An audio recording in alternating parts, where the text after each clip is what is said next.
Ang reyna ng lahat ng media ng Pilipinas, si Kris Aquino, ay gumawa ng isang taos-pusong anunsyo na labis na nag-aalala sa kanyang mga tagahanga.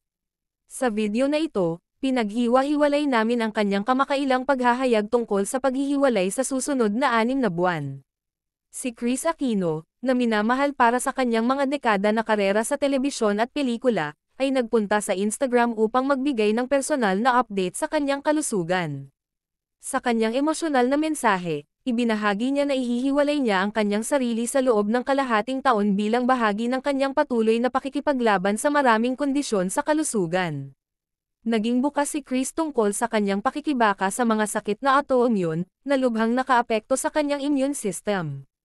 Ipinaliwanag niya na pinayuhan ng kanyang mga doktor ang mahigpit na paghihiwalay upang maprotektahan siya mula sa mga potensyal na impeksyon na maaaring maglagay sa kanyang buhay sa panganib. Kasama sa kanyang post ang emosyonal na pahayag, "May Bino Tomorrow for Me," na agad na nagdulot ng pag-aalala sa mga tagahanga at kapwa celebrity. Ang parirala ay hindi sinadya upang maalarma ngunit upang ipaalala sa kanyang mga tagasunod ang kahinaan ng buhay at ang kahalagahan ng pagpapahalaga sa bawat sandali. Ang mga mensahe ng pagmamahal, panalangin, at paghihikayat ay bumaha sa kanyang social media, kasama ang mga tagahanga na nangangako na hintayin ang kanyang pagbabalik sa pampublikong buhay.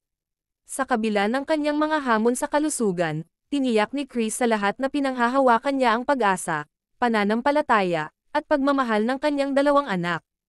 Habang nagtitipon ang bansa sa likod ni Kris Aquino, hangad namin ang kanyang lakas, paggaling, at ligtas na paggaling.